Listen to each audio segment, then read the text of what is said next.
Hello everyone, and welcome back to Rainbow Reads by Roxy. Today's book is called The Snail and the Whale by Julia Donaldson, pictures by Axel Scheffler.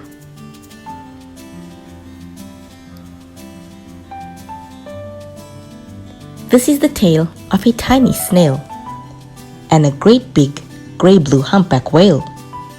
This is a rock as black as soot, and this is a snail with an itchy foot. The sea snail slithered all over the rock and gazed at the sea and the ships in the dock.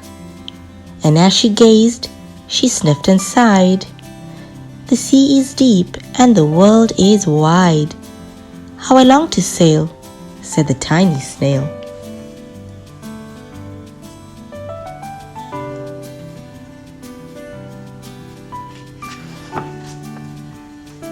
These are the other snails in the flock, who all stuck tight to the smooth black rock, and said to the snail with the itchy foot, "Be quiet, don't wiggle, sit still, stay put." But the tiny sea snail sniffed and sighed, then cried, "I've got it, I'll hitch a ride." This is the trail of the tiny snail, a silvery trail that looped and curled, and said, "Ride wanted around the world."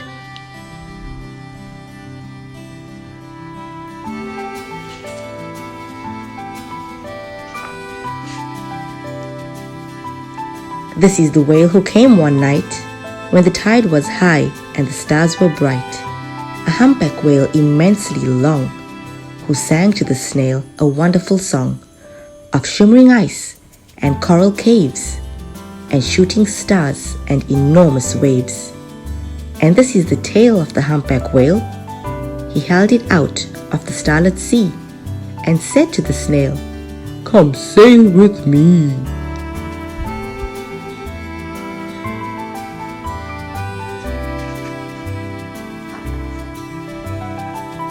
This is the sea so wild and free that carried the whale and the snail on his tail to towering icebergs and far-off lands,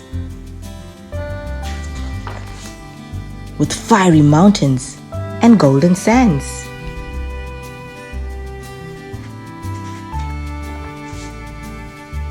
These are the waves that arched and crashed, that foamed and frolicked and sprayed and splashed the tiny snail on the tail of the whale. These are the caves beneath the waves, where colorful fish with feathery fins and sharks with hideous toothy grins swam past the whale and the snail on his tail.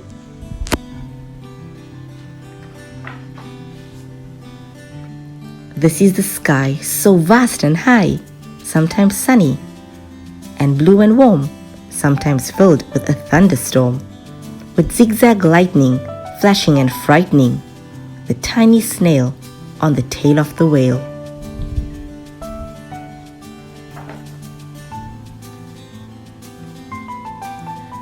And she gazed at the sky, the sea, the land, the waves and the caves and the golden sand. She gazed and gazed, amazed by it all, and she said to the whale, "I feel so small."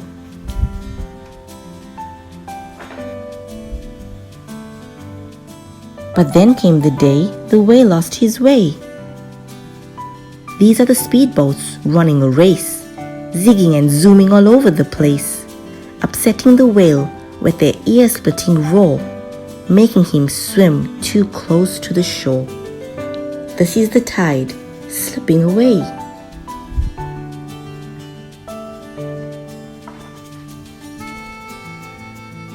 And this is the whale lying beached in a bay.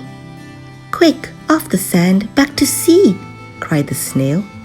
"I can't move on land, I'm too big," moaned the whale. The snail felt helpless and terribly small. Then, "I've got it," she cried and started to crawl. "I must not fail," said the tiny snail.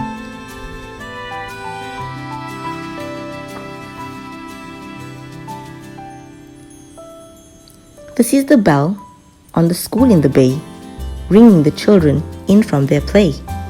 This is the teacher holding her chalk, telling the class, Sit straight, don't talk. This is the board as black as soot. And this is the snail with the itchy foot. A snail, a snail! The teacher turns pale. Look, say the children, it's leaving a trail. This is the trail of the tiny snail, a silvery trail saying, save the whale.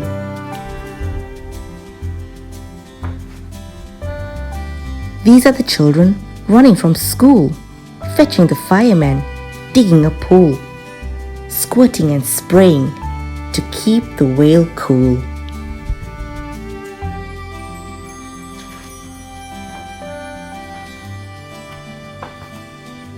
This is the tide coming into the bay, and these are the villagers shouting hooray as the whale and the snail travel safely away.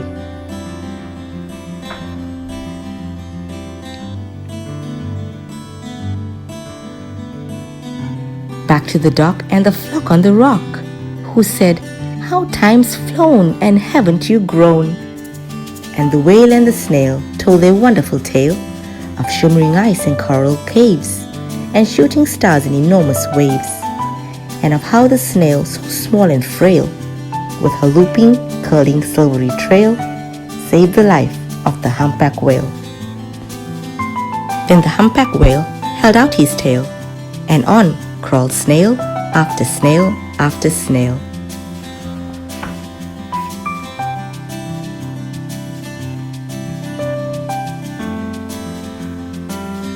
And they sang to the sea as they all set sail on the tail of the grey-blue humpback whale.